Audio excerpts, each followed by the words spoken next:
¿Cómo están? ¿Cómo les trata la vida? ¿Eh?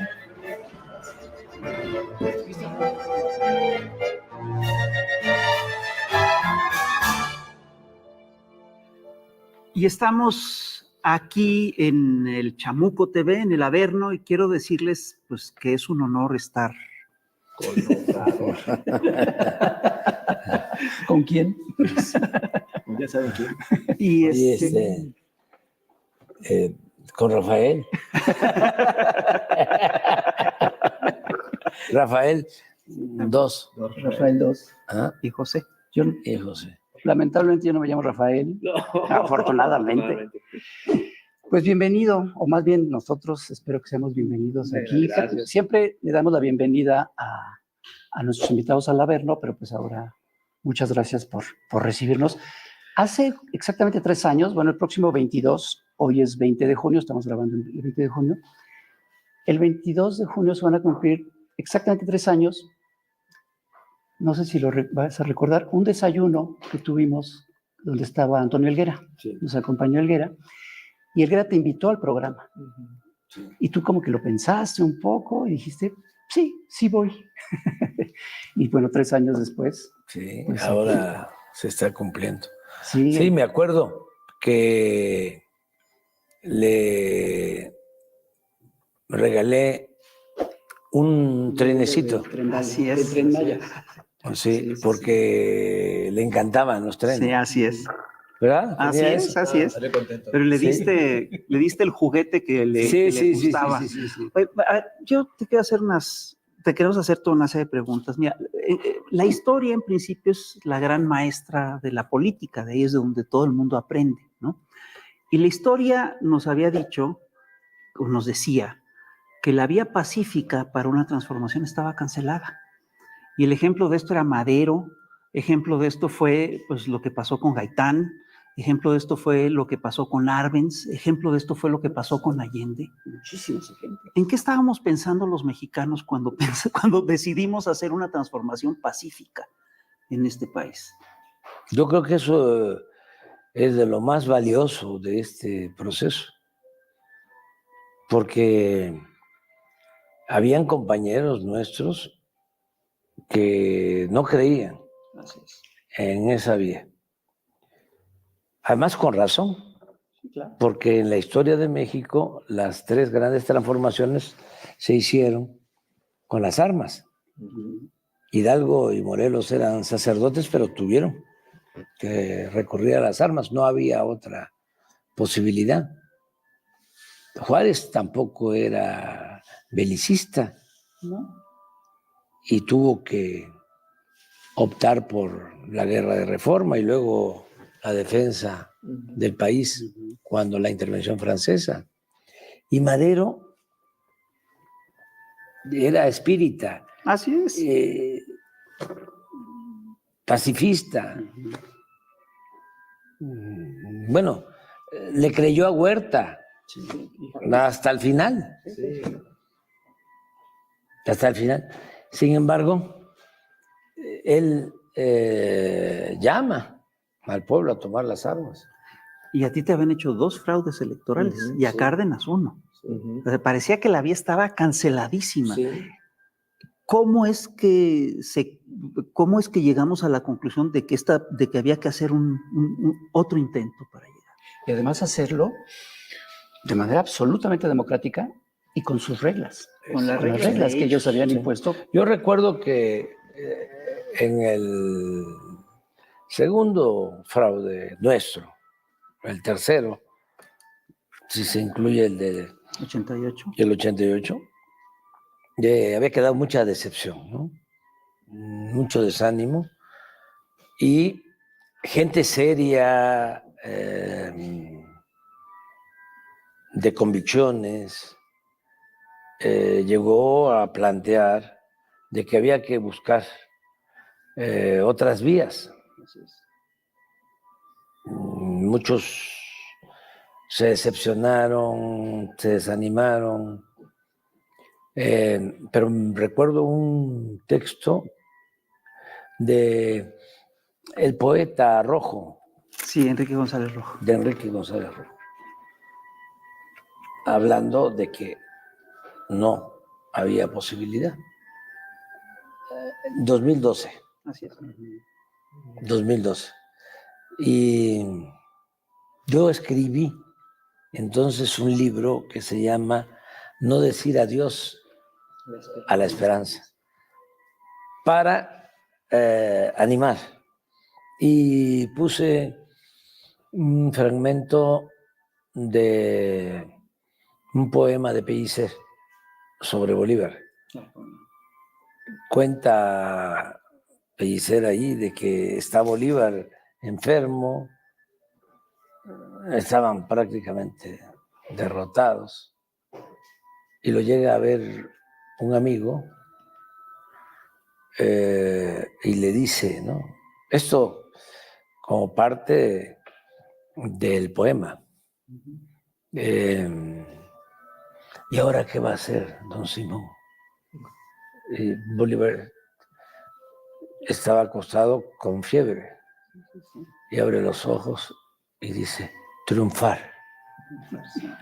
Contestó con loca fe, triunfar.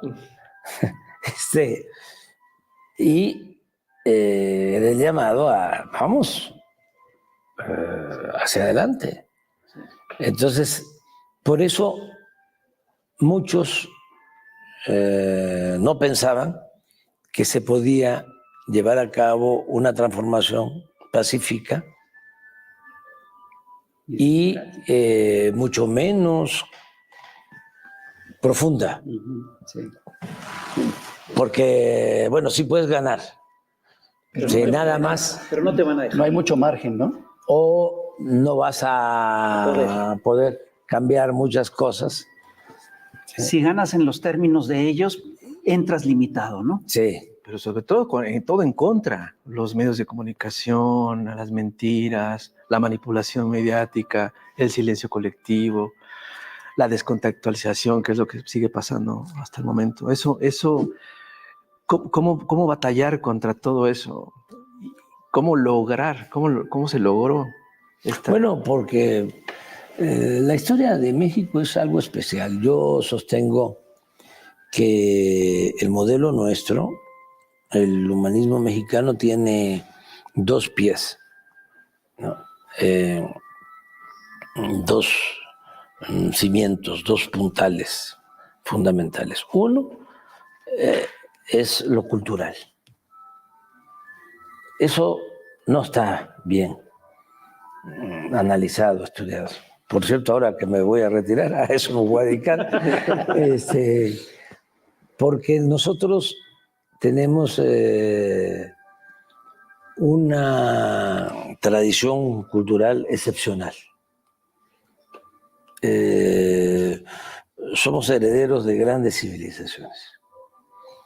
Y de esas civilizaciones heredamos valores extraordinarios que se han mantenido a lo largo del tiempo, que se han transmitido de generación en generación, que no tienen que ver necesariamente con lo que nos trajeron los europeos a partir de la invasión. No estoy negando los aportes también civilizatorios de Europa, pero se ha caído en la negación completa, ¿sí? En el descrédito de lo que Bonfil llamaba el México profundo. Y es que eso somos. Martí decía, vamos a injertarnos, ¿no? Pero procuremos que el tronco siempre sea el nuestro. Sí. Y México, sí, se quedó con el tronco. Sí. Y eso que viene de lejos que viene de grandes civilizaciones, olvidadas, menospreciadas, ninguneadas. Eso es lo que nos ha dado la fortaleza hasta ahora, que tiene que ver con la honestidad, que tiene que ver con la fraternidad, que tiene que ver con la libertad. No había, por eso es interesante el tema, no había esclavitud en la época prehispánica. Y me van a decir, sí, pero ¿y los murales de Bonampak? Sí, y los detenidos, ¿no? En las guerras, sí, como en todos lados. Pero el pueblo era libre. La gente trabajaba la tierra en libertad y tenía como compromiso pagar un tributo, ya sea en especie o en trabajo, y era libre. O sea, los primeros esclavos, ¿sí?, los hizo, los sometió Cortés. Los primeros esclavos. Esa es una. La otra, no había propiedad privada. Era propiedad comunal. Tú trabajabas la tierra que necesitabas para tu sustento y para pagar el tributo, tu excedente en maíz, en cacao, en lo que se produjera. Y ya. Pero no había propiedad privada. Una vez que levantabas la cosecha, la tierra volvía a ser comunal. Esto es Oaxaca hoy. Mucha gente no sabe que el 90% del territorio de Oaxaca es comunal, es propiedad social. Y no pudo Juárez, que con las leyes de desamortización, quería privatizar las tierras de las corporaciones, pero como era oaxaqueño y sabía de qué se trataba, no se metió, y Porfirio tampoco se metió en Oaxaca. Entonces, mucho de la cultura actual de Oaxaca, que es única en el país y de las culturas más importantes del mundo, tiene que ver con eso. O sea, ¿qué otra cosa? La avaricia. ¿A qué vienen los europeos? Al oro. La principal fiebre del oro se da con la conquista. Eso no existía. Luego, la solidaridad, la ayuda mutua. No hay trabajo asalariado. Tú vas a hacer una casa, ¿sí?, y todos te ayudan.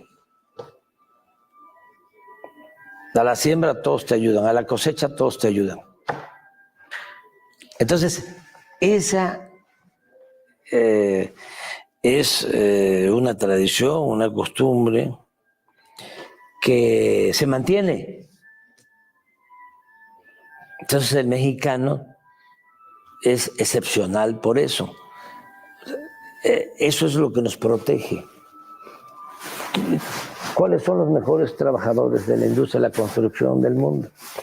¿A quiénes prefieren en Estados Unidos como migrantes? La ayuda mutua. ¿Por qué el migrante mexicano, sí, se preocupa en mandar el apoyo a sus familiares si ya lleva años allá? ¿Por qué no le da la espalda a sus familiares? Entonces, eso es México, por eso somos una potencia cultural. Pero lo otro, el otro pie, ya para entrar en la materia, es la historia fecunda ¿Dónde están los hidalgos en el mundo? ¿Dónde están los Morelos? ¿Dónde están los Juárez? ¿Sí? ¿Dónde están los Villas? ¿Dónde están los Zapata, los Flores Magón? ¿Dónde están los Maderos? ¿Dónde están los Lázaro Cárdenas? Por ejemplo, hablábamos ayer de lo difícil que es para Petro, ¿no? Sí. Lo de Colombia. Pues sí, porque en Colombia nunca hubo un presidente como Lázaro Cárdenas. Es la primera vez que hay un presidente progresista. Todo el tiempo, presidentes conservadores. Entonces nosotros tenemos esa tradición. La reforma, las leyes de reforma, no hay en el mundo. Un argentino nos decía, en Argentina no tuvimos No. como las leyes de reforma. En Argentina hay una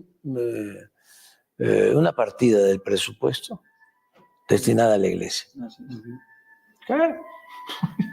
No sabía eso. Sí, no hay esa historia. Sí, y es normal. México, yo creo que es el país que más revoluciones tiene en su historia, en la historia del mundo.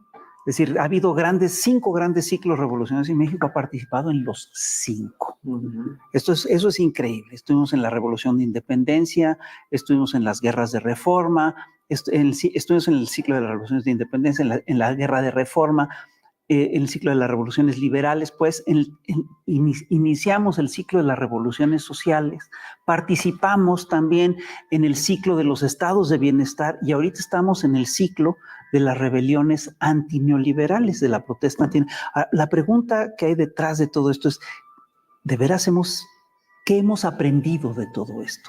De que es muy importante tanto lo cultural, sí. O sea, nuestros orígenes, regresar al conocimiento de lo que fueron las antiguas culturas. Es que nos apabullaron con lo de la civilización occidental. Entonces, hay que regresar a ver la vida de los olmecas y de los mayas y de los zapotecas y desde luego de los náhuatl y de las antiguas culturas, porque pues de ahí viene nuestra grandeza, eso nos protege. Y en la historia, pues hay que regresar a Hidalgo. O sea, no es poca cosa. Declara la abolición de la esclavitud. Y del régimen de castas. Sí. Y en escarmiento, no solo lo asesinan, le cortan la cabeza y le exhiben 10 años en la plaza principal de Guanajuato. Y la esclavitud no se abolió hasta... sí, pasan 100 años. 10 años, pero él deja sí, el legado, deja el principio, ¿no?, de que no debe de haber esclavitud.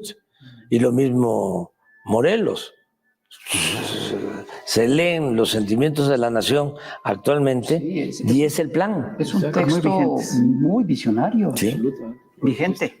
Es el plan. Modérese la indigencia y la opulencia, que se eleve el salario del peón, que se eduque al hijo del campesino igual que al hijo del más rico hacendado, que haya tribunales que protejan al débil de los abusos que comete el fuerte.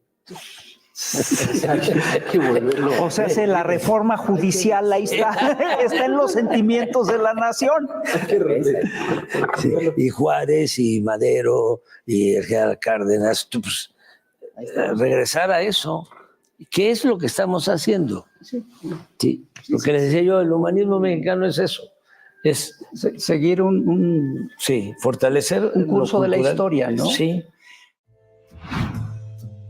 Y Helguera se fue y me dejó solo, ¿verdad?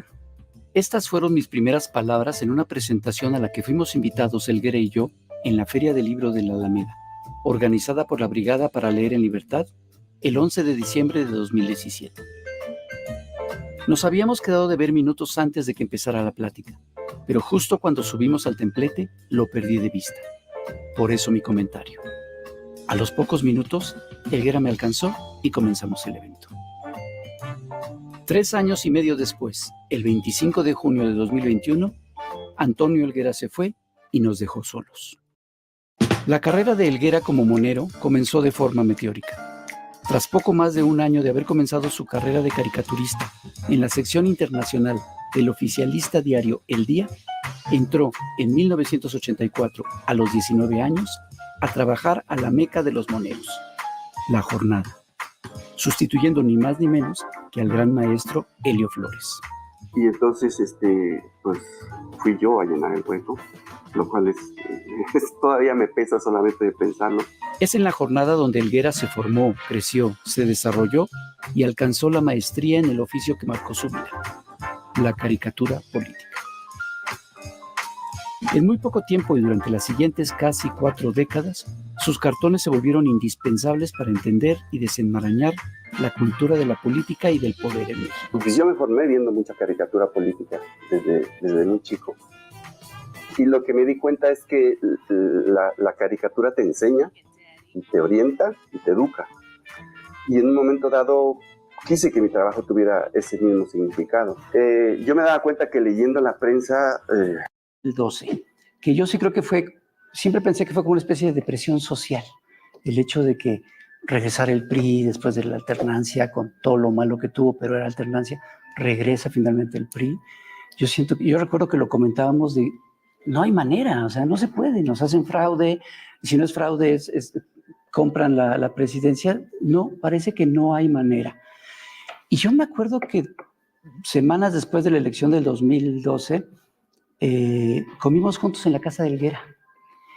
Y todos estábamos como todos deprimidos después de lo que pasó. Y yo pensé, bueno, si nosotros estamos deprimidos, ¿cómo estará Andrés Manuel, no? Y llegaste súper contento, súper optimista. Y recordaba también esta película de .56%, sí, que tenía un final sí, muy fuerte, pesimista, porque después del Zócalo lleno, plazas llenas, Sí, claro. era tú en plazas del pueblo con 10 personas. sí. ¿De dónde qué veías tú que decías, hay que seguir? ¿Pura necedad? ¿O sí veías algo como...? No, es que son procesos, ¿no? Y sabes que tardan, ¿no?, en madurar, y que no puedes rendirte. Sí, esa película, ese documental es muy fuerte porque termina el 2006 y luego hacen unas tomas donde yo estoy con 10, con 20 personas en los pueblos, y termina con un aguacero aquí en el Zócalo, tristísimo. Sí, es un final, sales del cine todo. Sí, ya pero se está no construyendo el movimiento. futuro, sí. Se está construyendo el movimiento y es también una parte muy fuerte del proceso. Sí, ¿no? y no podías dejar No. a la gente, además, llena de sentimientos, muy afectada. Hubieron personas mayores que fallecieron después. Con mucha tristeza. Sí, con mucha tristeza. Acabo de encontrar a una gente que estaba muy mal. Eso no fue, al contrario, no fue por la elección. Ya estaba en su fase terminal y tiene 2 hijos, un hombre y una mujer. Y el hombre más escéptico, ¿no? Independiente, no tan apasionado. Pero la hija sí. Y que le dijo el hermano, ¿no? Oye, ¿y por qué las mañaneras? ¿Y por qué insistes tanto, no? ¿No te parece que es demasiado? No. Y le cuenta a un amigo, dice, mira, ya estaba mi papá muy mal, a punto de morir, viene la elección y lo primero que me pregunta, me alcanza a decir es, ganamos, ¿verdad, hija? Qué fuerte. Y le dice, sí. ¿En 2012? No, en el 6. 2006. Sí ganamos. Y se ríe y después... Joder, qué fuerte. Qué historia. Entonces, la hija, pero así, Pues sí. muchísimos. Otros que no resistieron, que ya pensaron que no iban a ver el cambio. Cuando invité a Elenita Poniatowska, ¿no? Aquí, que recorrimos los salones, estuvimos en el balcón central, estaba conmocionada y muchos me decían, pellízcame para ver si... Si de veras llegamos, ¿no? Sí, esto es así. Pero fue un proceso. Es que después del 2006 es eso, pero 6 años después viene el robo del... No, eso... Yo te recuerdo el editorial del País después del 2012, que decía, López Obrador es un lastre para la izquierda. Sí, yo contesté, estaba empezando lo de las redes sociales. Sí. Y les contesté de que se preocuparan por su situación, por la crisis en España, y que tenían la manía, ¿no?, de estar opinando, ¿no?, de otros, algo así. Pero sí, fue como un editorial. Sí, se estaban acomodando Claro. con el nuevo gobierno, con Peña. Sí. En México existe la tradición de que muchos de los que encabezan las transformaciones son periodistas. Melchor Ocampo fue periodista, pues en los liberales pues casi todos eran periodistas, ¿no? Los Flores Magón fueron periodistas, Juan Sarabia era periodista. La tradición de las mañaneras no sigue, lo de las mañaneras no sigue esta tradición. ¿No es pues yo pienso que sí, porque yo coincido. Pues sí, ¿no? Rubén Darío lo decía, sí, era poeta, sí, periodista, sí, y político. Es una buena combinación. Y en efecto, pues sí, porque en efecto, todos los revolucionarios combinaban Martí, el periodismo y la política. Sí. Y era poeta también Martí. Pero fíjate, casi todos lo hicieron desde la oposición. Tú lo haces desde el gobierno, ¿no? Eso es un fenómeno un poquito distinto. Además, ha sido fundamental la mañanera. ¿Qué hubiera pasado sin la mañanera? La mañanera es el gran escudo en contra de toda la campaña sucia. Sí, pues, no, porque es una necesidad. Pero desde la jefatura de gobierno de la ciudad. Sí, empezó, me ayudaba mucho. Y ahora más porque pues son profundos los cambios. Porque eso también... Pero tú sabías, o sea, dijiste, voy a hacer una conferencia todas las mañanas para... No, es que si eso no... me va a servir para... Es posible llevar a cabo la transformación. O sea, la transformación de un país, no solo de México, no se puede hacer sin el apoyo del pueblo. Y es muy difícil hacerla, ¿sí?, con los grupos de intereses creados. O sea, no se puede hacer una transformación con los medios, no se puede hacer una transformación con los empresarios. Y hay buenos periodistas o buenos periódicos y buenos medios y buenos empresarios. Pero es muy difícil hacerla con las élites. Las transformaciones se hacen con el pueblo. Y generalmente contra las élites. Sí, eso iba a decir, de que una vez un embajador emérito de Bolivia que estaba aquí, no sé si ya estaba Evo o estaba por llegar, pero él era el más antiguo de los embajadores en México y me dijo, mire Andrés Manuel, no se olvide, se puede triunfar sin los medios, pero no en contra de los medios. Y tiene razón. Está bueno. Tiene razón. Triunfar. O sea, llegar. Sí. Sí, pero si quieres transformar, Sí, claro. Sí tienes que enfrentarlos. Claro. Porque si no, en una situación como en México, en donde la mayoría de los medios están subordinados a intereses económicos fuertes, en donde el medio de comunicación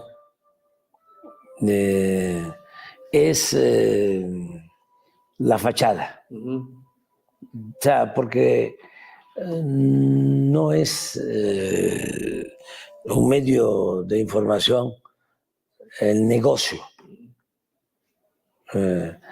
Es el mecanismo, ¿sí?, o el medio para lograr la obtención de negocios, de contratos, sí, de adquisiciones. El medio es para presionar, para chantajear, para someter. ¿No cabría ahí una especie de defensoría de las audiencias a nivel nacional para exigirle a estos medios? El derecho de réplica. Derecho de no hay. réplica. Eso No existe. Yo creo que eso es la mañanera, ¿no? Sí lo es. Ok. Sí, sí, es un espacio para la réplica. claro. Ok. Sí, No, pero es muchas cosas más. Sí. sí, pero ayuda mucho, porque si no, ¿cómo vuelve la máxima, ¿no? Se perpetúa la máxima de Goebbels. Pero para enfrentarte a los medios, ya habiendo llegado, Ya es distinto. pero además para hacerlo, no debes de tener cola. No te hacen pedazos. Exacto. Esa es otra. No aguantas. No aguantas. Lo primero es el pueblo. Eso es lo fundamental. Porque si tú gobiernas para el pueblo, si representas al pueblo, sinceramente, si le tienes amor al pueblo, ya tienes un respaldo. No solo es tu convicción, el estar cumpliendo con ser consecuente en tus principios, sino políticamente es contar con un respaldo, porque el pueblo te va a corresponder. El conservadurismo siempre ha dicho de que el pueblo es malagradecido. Ese es el pensamiento que prevalece, y no es así. El pueblo es bueno, para decirlo, aunque no les gusta a los intelectuales, de manera sencilla y clara. El pueblo no es traidor.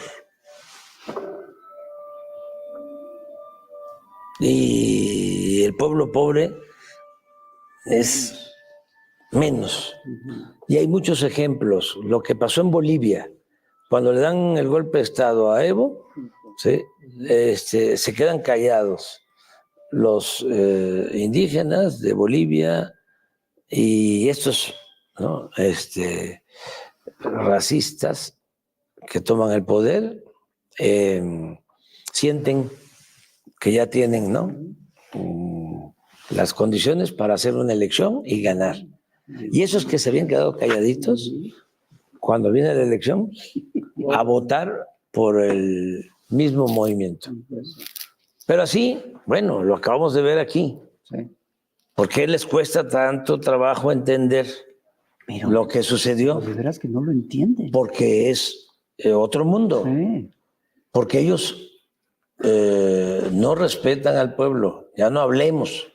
Que quieran al pueblo. Conocen. Sí, para ellos el pueblo no existe. Pero además no solo eso, sino que tienen un aparato de engaño, una maquinaria de engaño muy eficaz, Sí.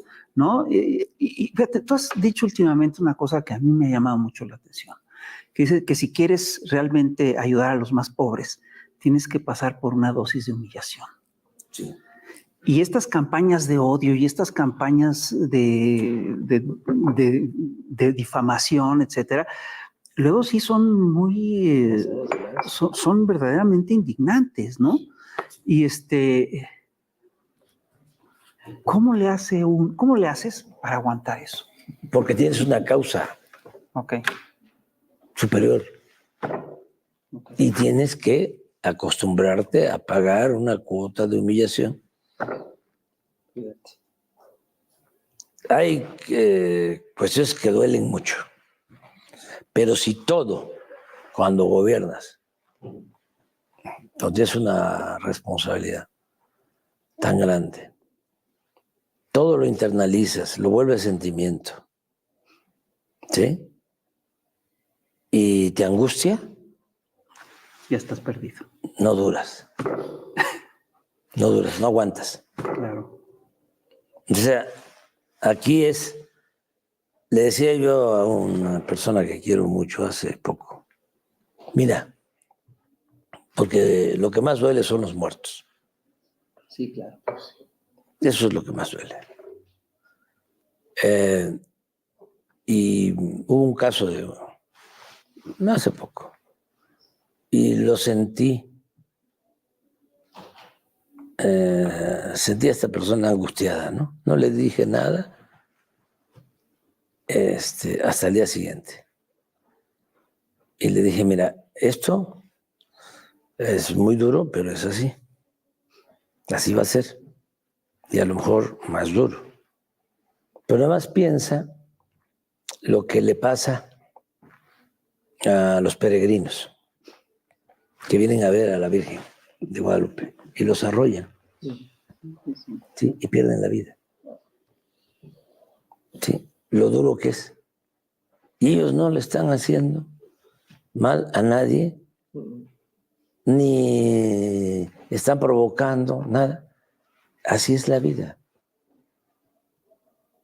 Entonces, procura, ¿sí?, entenderlo así y nada más que no se te endurezca el corazón, pero sí acostúmbrate y ve la causa hacia adelante, ve la transformación, porque si no, no se puede. Entonces, depende de eso, ¿no?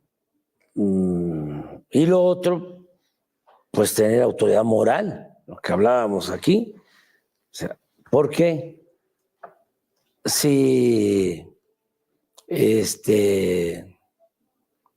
te gusta mucho el dinero y lo material, no aguantas. No aguantas, o sea, tienes que actuar con honestidad. Una vez dijiste, y se burlaron mucho, si uno es honesto, es políticamente indestructible. Sí, sí, es tener escudo, ¿no? Sí. Quizá es exagerado, ¿no? Pero es eso. Si se tiene autoridad moral, se tiene autoridad política. Si no se tiene autoridad moral, no se tiene nada. Y un presidente que quiere transformar a México requiere tener autoridad moral. Por eso estoy muy contento con Claudia. Porque es inteligente, tiene convicciones y es honesta. Y eso va a ayudar mucho. ¿Sí te va a nombrar al frente de la mañanera, como le dijo el Diablito? El Diablito. Sí, Diablito. Sí. Oye, No. yo te he hecho muchos cartones sobre varios temas, Sí. pero ha habido un tema que ha sido muy recurrente en esos cartones desde hace muchos años, Sí. que es estas alianzas con personajes que son impresentables, Sí, ¿no? Y que, sí. bueno, son alianzas políticas que uno puede entender, pero sí, porque tú estás en tu papel de periodista. Pero antes de 2018, y sí hay una diferencia entre el periodismo y la política. Es que estas alianzas eventualmente acababan traicionándote, ¿no? Pero ya en la presidencia, y otra cosa que tú has dicho mucho es que no se puede servir vinos nuevos en botellas viejas. Y también has dicho que la política es optar entre inconvenientes. En estos 6 años, desde mi punto de vista como periodista, he visto botellas viejas en el gobierno. ¿Y qué pasa con esas botellas? ¿No? Mira, hay gente que yo no entiendo. Los moneros, como ustedes, y como Hernández en particular, son como monjes. Bueno, sí. A ver. Sí. A ver. Sí. Sí. Son principistas y la política requiere también de la eficacia. Claro, cuando hay que optar entre principios y eficacia, no hay que dudar los principios. Pero si te quedas solo en principios, no haces nada. Pues hay que irse a un monasterio. O sea, pero si quieres transformar, requieres eficacia, pero a veces equilibrar. Contraproducente, ¿no? O sea, No, depende.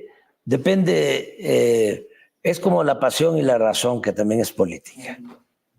O sea, no se puede hacer todo con pasión, sí, pero tampoco. No puede ser frío. Sí. Pero es que yo sí creo que son momentos distintos. Es decir, este purismo. Pero tienes razón, tienes razón en eso. Son los momentos más difíciles. Sí, claro. O sea, para uno. Y más cuando tienes que gobernar y no tienes a la gente que tú quisieras. La gente sí, pero tampoco es fácil. Porque se habla del neoliberalismo, ¿no? Y se piensa que es una crisis económica. No. Esto fue una decadencia. Entonces, atañe todo, o sea, o implica todo. Tiene que ver lo social, tiene que ver lo moral, tiene que ver lo político. No te encuentras con servidores públicos auténticos. Te encuentras con gente oportunista que no le tiene amor al pueblo, que no tiene convicciones. Sí. A ver, pero entonces, yo sí creo que hay una diferencia entre... Tienes que ir formando. Pues sí tiene que haber una diferencia entre lo que se tiene que hacer para llegar a gobierno y lo que haces después de gobierno. Sí. Es decir, para llegar a gobierno las traiciones son muy frecuentes, son muy recurrentes, es uno de los temas fundamentales, pues, porque es muy fácil que te infiltren gente del viejo régimen para que el movimiento se desvíe, etcétera. Estando en gobierno, el equilibrio cambia. La izquierda siempre ha peleado, es decir, ha hecho mucha teoría acerca de cómo llegar a gobierno, pero ha hecho muy poca teoría acerca de qué hacer estando en gobierno. Sí. Y eso es un tema muy importante. La izquierda luego no llega al gobierno. No, porque no suele llegar al gobierno, pero es un tema que es teóricamente muy importante. ¿Qué lecciones podemos sacar desde el gobierno?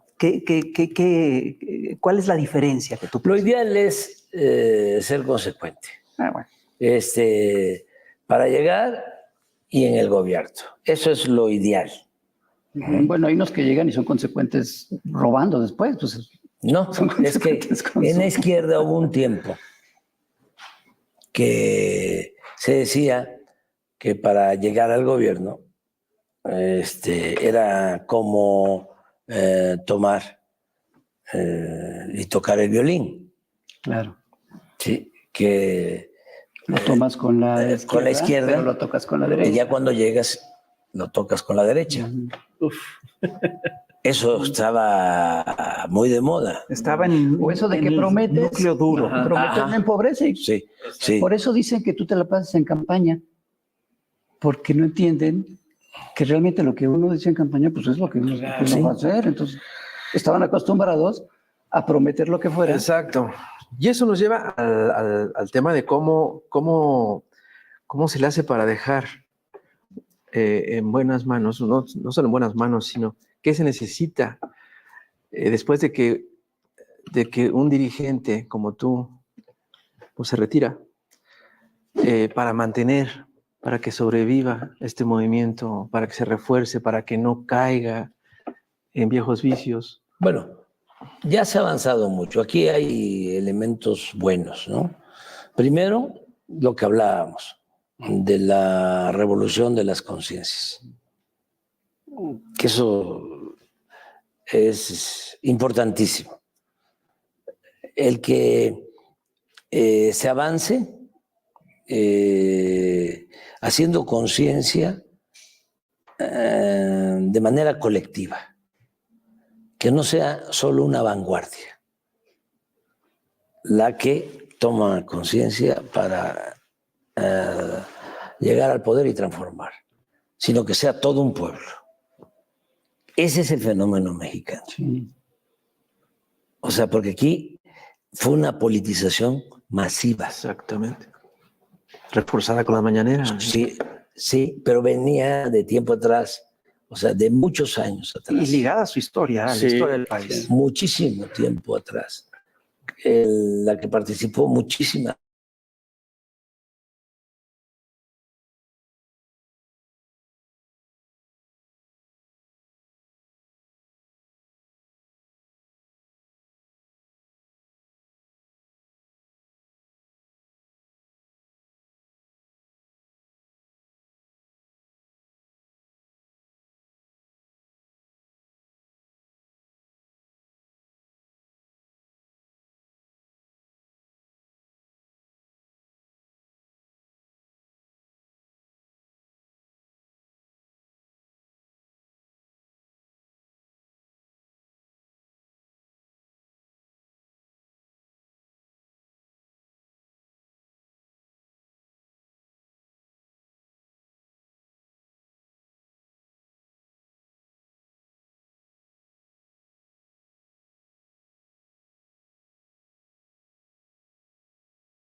Profesionales que llegaban con nosotros y aplausos.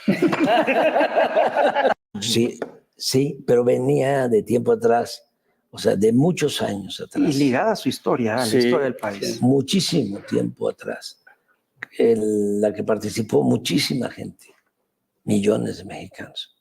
O sea, se entendió de que era importante la concientización. Yo hablaba con Claudia y nos reíamos de cuando estábamos en la lucha, en la oposición, y había que construir, ¿no?, el movimiento y hacer conciencia abajo, y ir pueblo por pueblo, esto, de ir de 10 y de 20, y cuando comencé en Tabasco,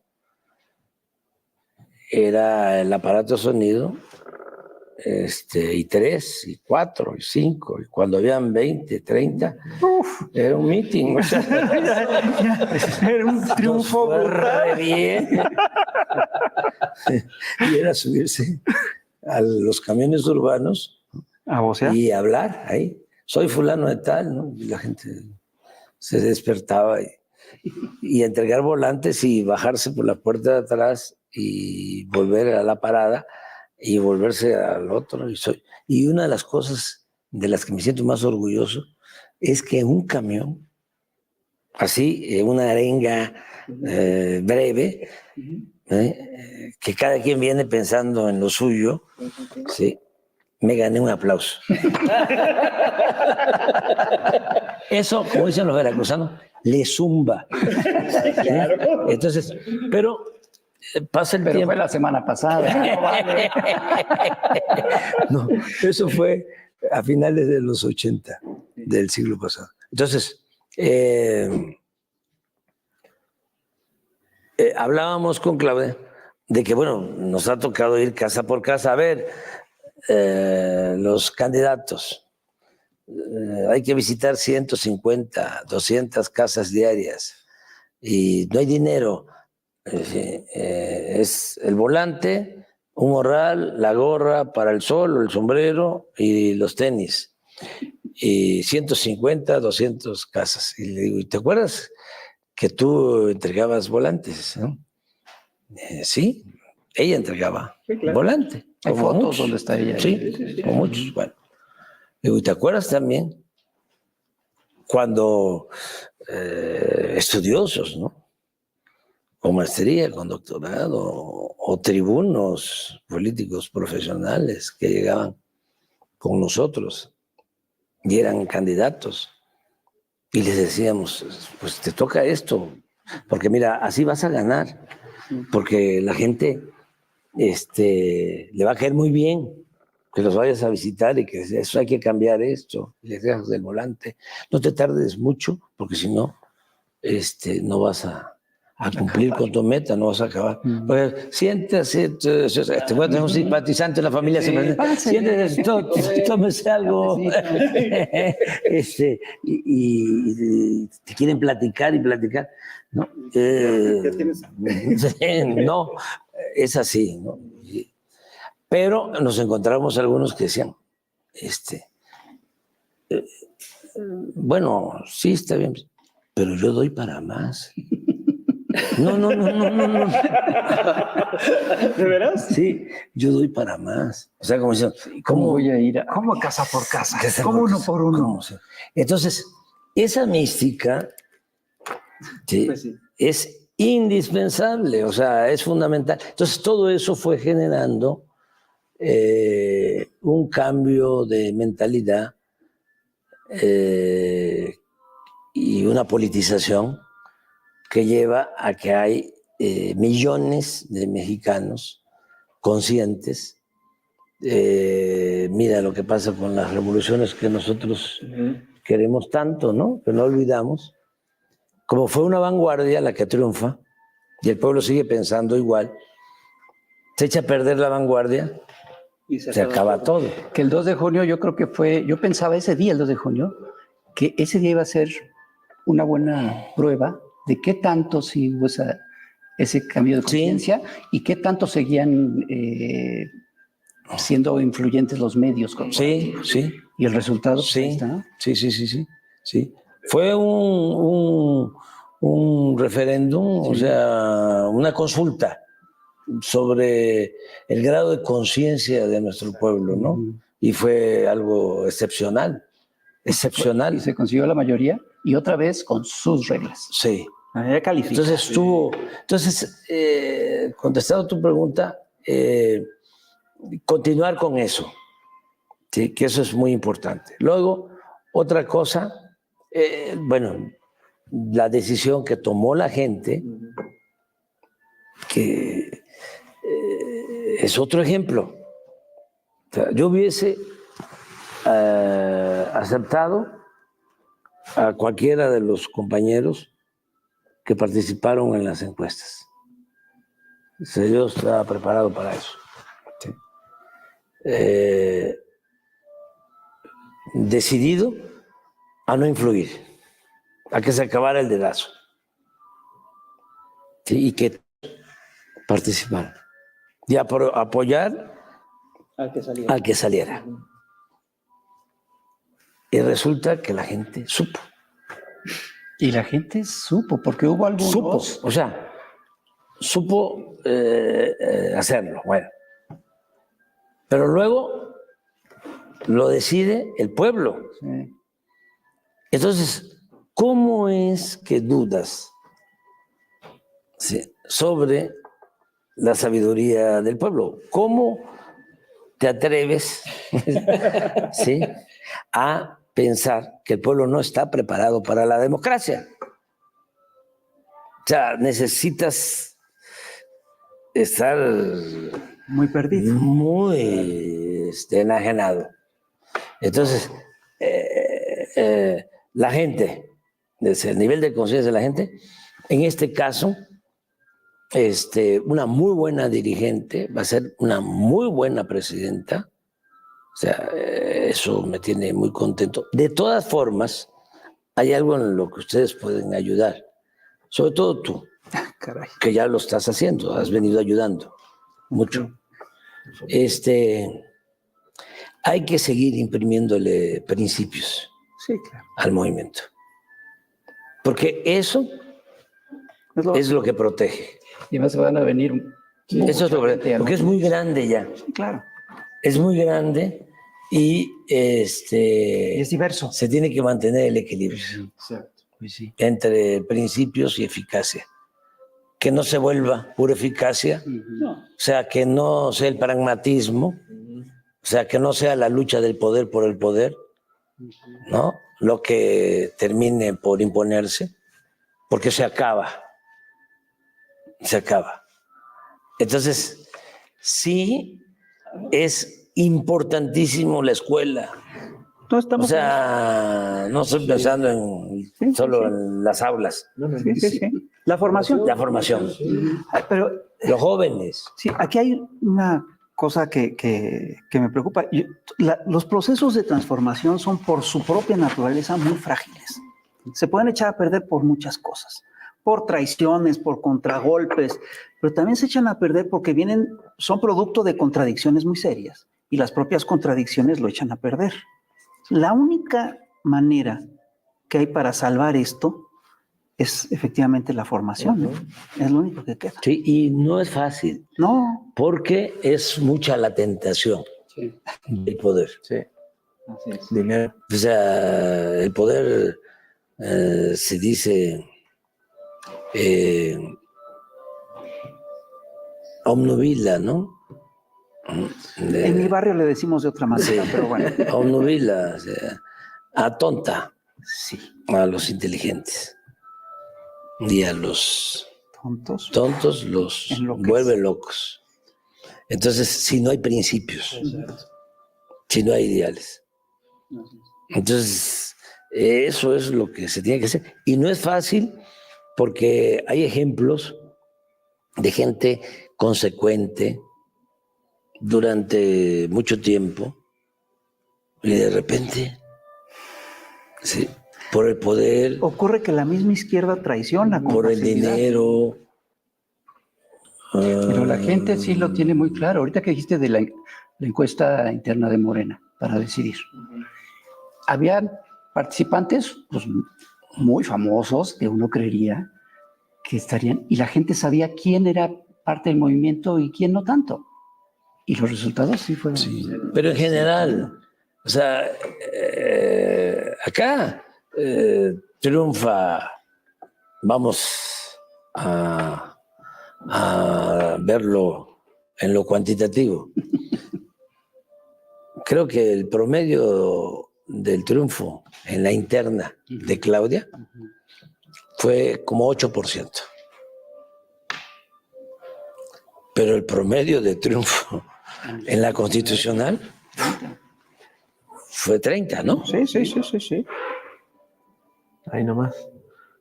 O sea, 6 millones votos, más votos que te Cepilló, ¿no? sí, muchísimos más votos. 5.9 millones. Eso quiere decir que el movimiento sigue en ascenso, ¿no? Sí. Oiga, presidente, yo tengo una pregunta sobre el avance terrible de la ultraderecha en el mundo y con una amenaza de guerra en Europa, con lo que estamos viendo en Argentina. No va a suceder eso,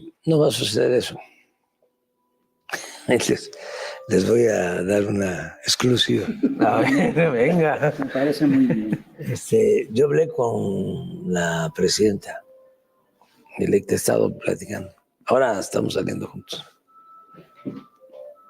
Y entonces me empezó a decir de lo que había sucedido cuando la Segunda Guerra Mundial, por eso me acordé, de que ya se había retirado el general Cárdenas, guardadas las proporciones, desde luego. Incluso el ingeniero Cárdenas estudió el primer año de primaria en Jiquilpan. Y entonces viene la Segunda Guerra, ¿sí? Y el presidente Ávila Camacho lo llama y vuelve a ser, porque ya había estado, secretario de la Defensa. Entonces, cuando me empieza a platicar, Claudia, sobre eso, le digo, no, esa historia ya me la conozco. Digo, pero no. No le sigas. No va a haber guerra. No va a haber guerra. No, yo lo que sí puedo decir es, son dos cosas. Una, que no es extrema derecha. No. Es el conservadurismo o, si se quiere, la derecha. Pero son lo mismo. No hay que matizar en eso. Okay. No. Lo que pasa más hipócritas, ¿sí? Y otros son cínicos. Pero no se trata aquí de la academia. Es nada más líneas gruesas. ¿Sí? Yo siento que es lo mismo. Y siento que el crecimiento de la derecha en el mundo o del conservadurismo, ¿no?, tiene que ver con la debilidad de la izquierda. O sea que el problema no está en el crecimiento de la derecha. El problema está en que la izquierda no ha sabido estar a la altura de las circunstancias. Bueno, eso o sea, se decía. Porque el pueblo no es conservador en general. El pueblo en cualquier país es humanista. La mayoría del pueblo. Pero se requiere que haya una dirección consecuente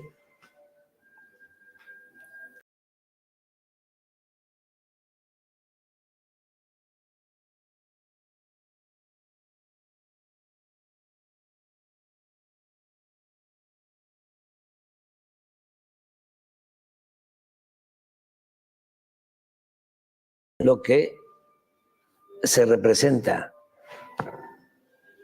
Es que hay veces, ¿sí?, que son lo mismo, Sí, pues decía un viejo teórico que detrás de cada triunfo fascista hay una gran derrota de las izquierdas.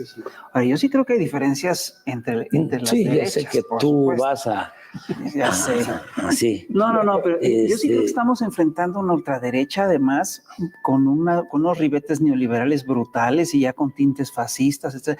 ¿Puede sobrevivir un movimiento como el mexicano, que es el movimiento de la Cuarta Transformación, en el que se está consolidando un proyecto progresista? ¿Puede sobrevivir ante un mundo en el que crece de esta manera la derecha? Sí, porque es otra cosa México. Claro.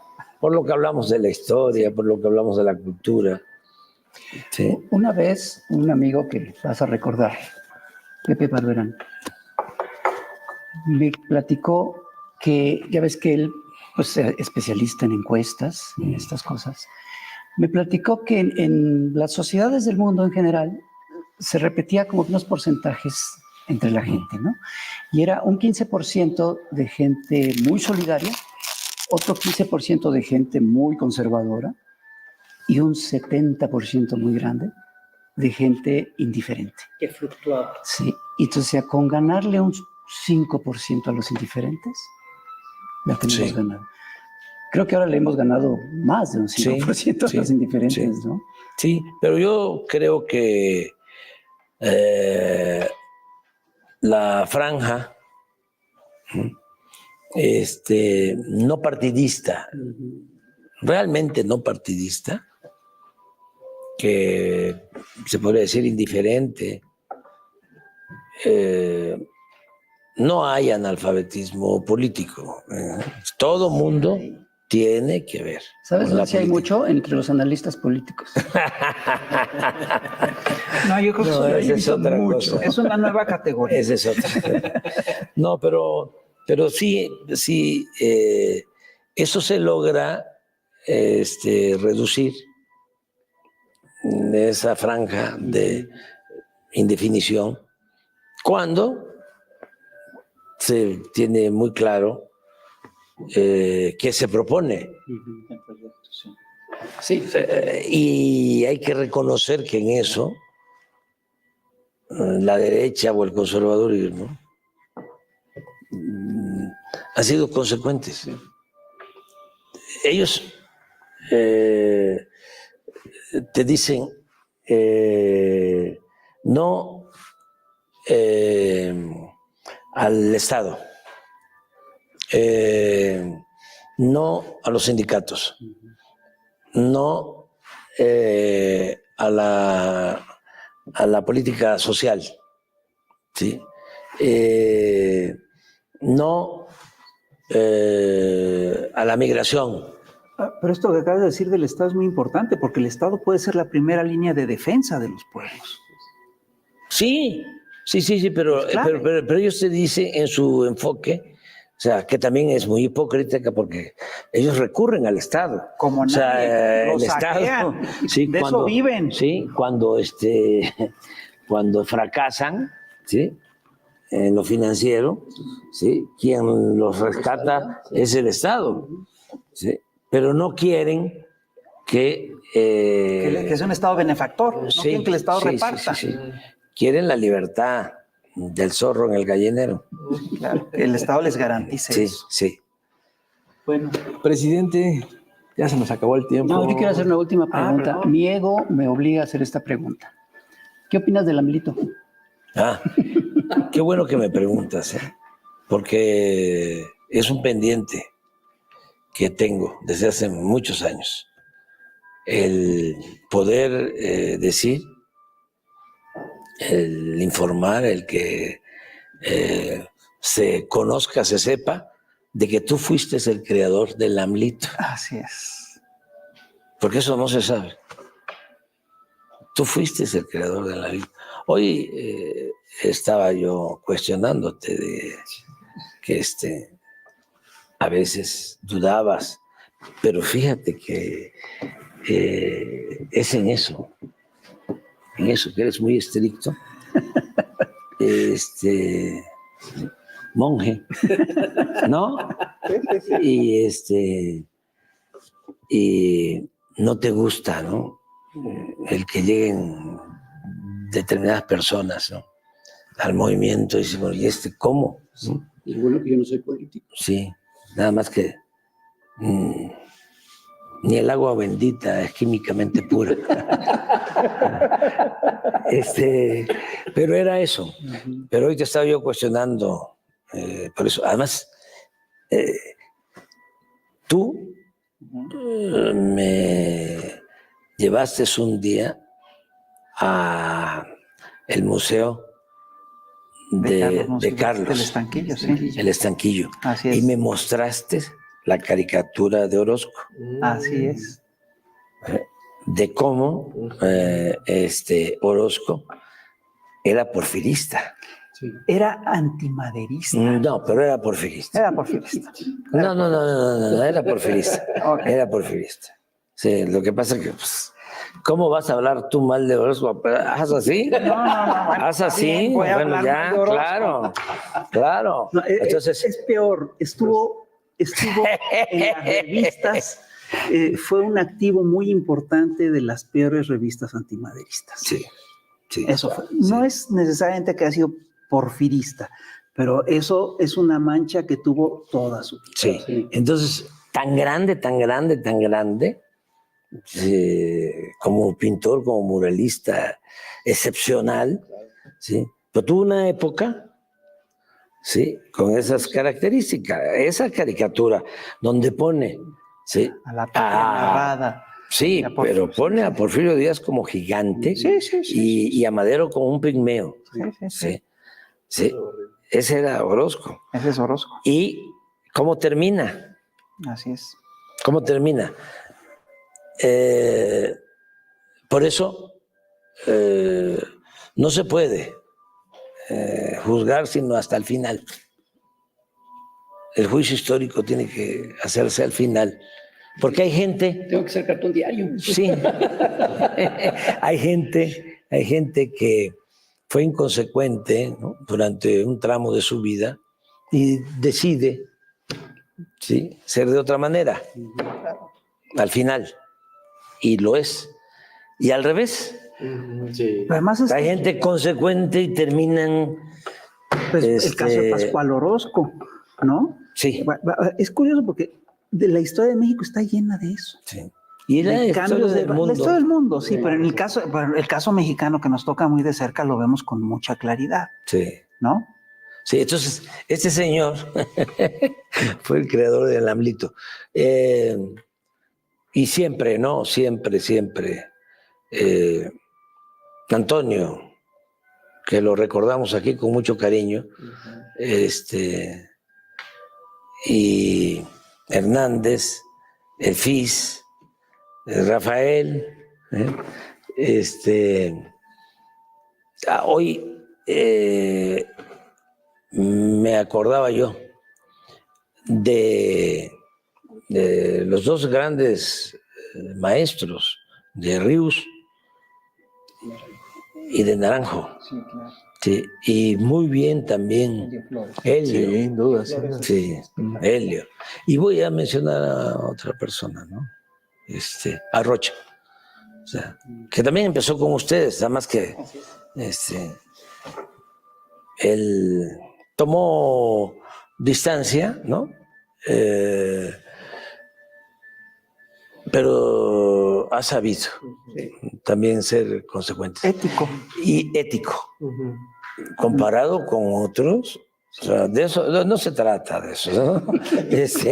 No se trata de eso. Comparado con otros, pero agradecerles mucho, porque aún en el gobierno, ¿sí?, nos quedamos con muy pocos apoyos en los medios.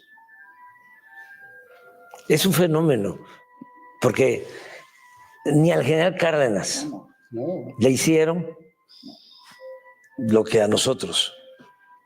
El general Cárdenas toma la decisión de invitar a salir del país al hombre fuerte. Elías Calles. Sí, a Elías Calles. Y sale Calles, ¿sí?, con todo su poder, y los medios, muerto el rey, vive el rey. Ya al finalizar el gobierno o los gobiernos venía el cuestionamiento y demás, ¿sí? Pero ahora no. Ahora fue como en la época De Madero. de Madero. Una andanada. Entonces, durísimo. Ve uno los medios, las mesas.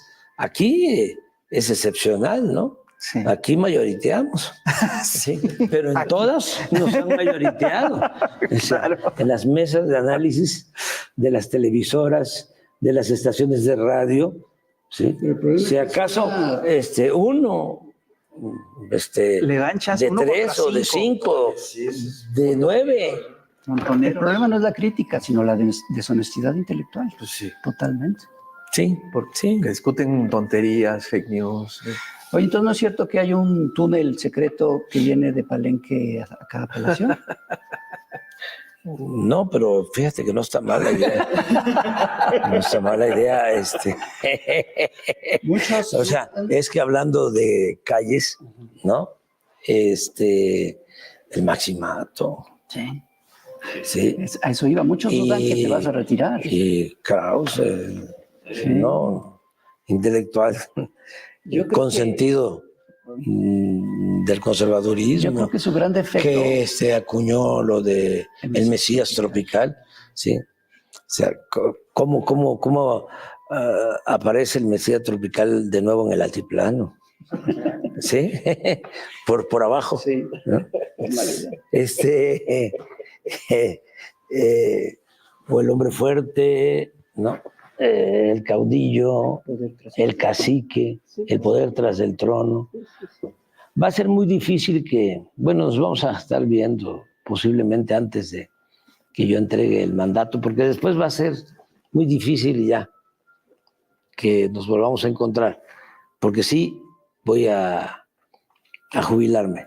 Muchos no lo creen, y yo creo que ese ha sido uno de los muchos defectos de estos analistas que no analizan, sí. Que no te han creído, no creen lo que dices, porque claro, sí. Pues como acostumbrados a que dijeran puras mentiras, yo creo que les hubiera hecho un poco bien.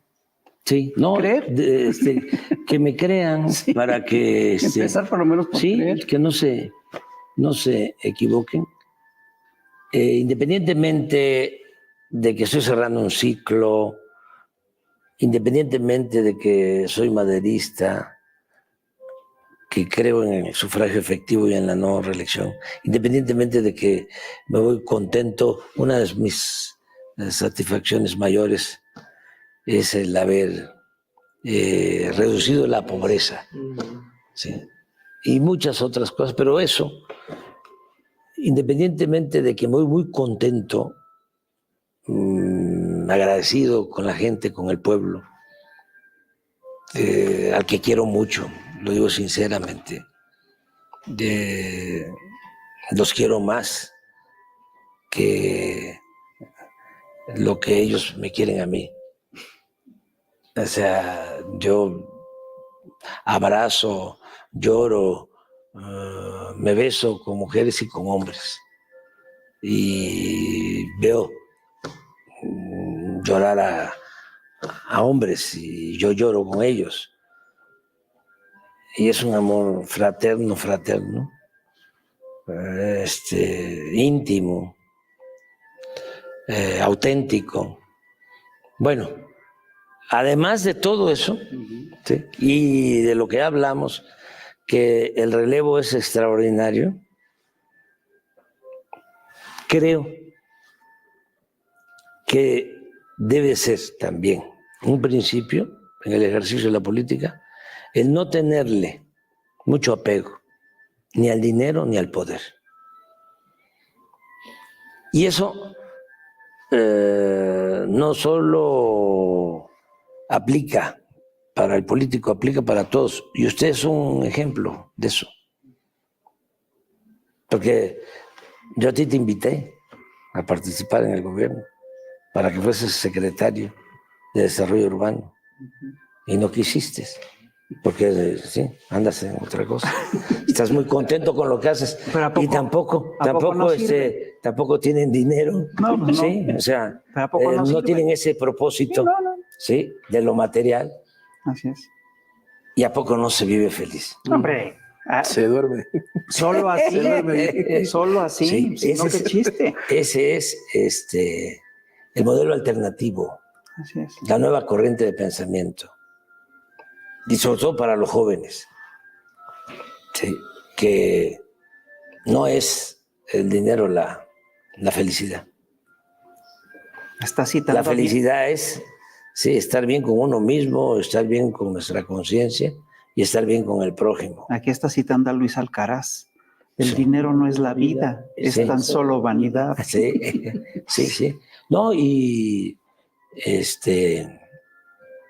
¿cómo se llama el cantautor que falleció? Argentino.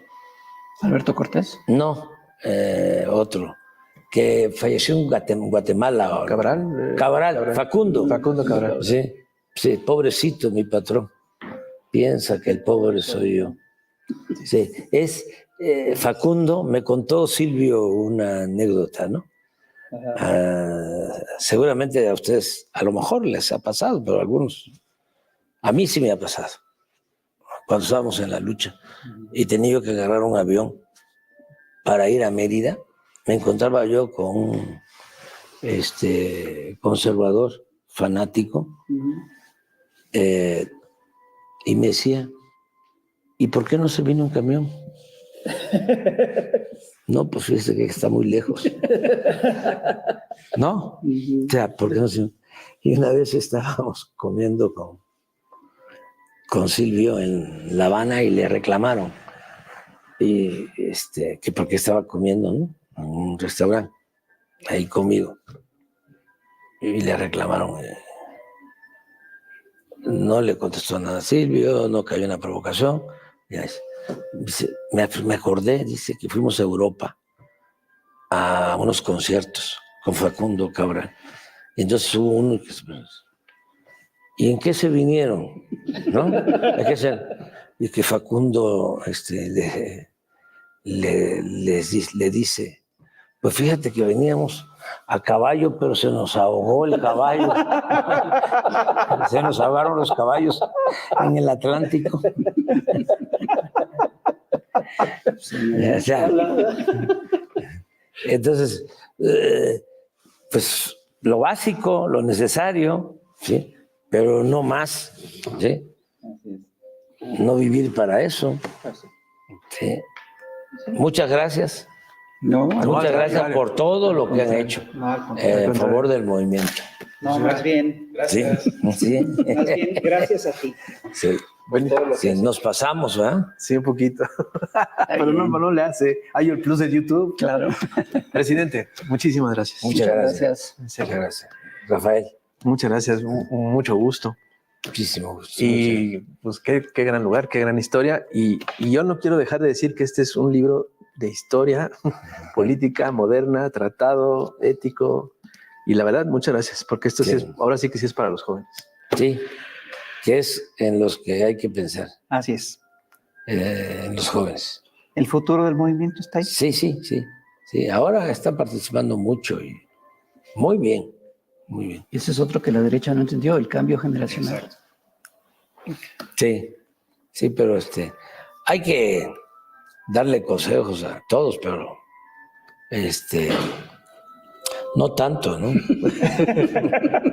Porque la llevan bien, ahí la llevan. Ahí la llevan. También sigue usted su camino. Y seguimos nuestro camino nosotros. Señoras y señores, muchas gracias por estar con nosotros. Este es otro programa para compartir, comentar, coleccionar. A la que sea, cuídese mucho, presidente Andrés Manuel. Muchas gracias. Cuídese mucho. Gracias. Nos vemos, ya lo sabe.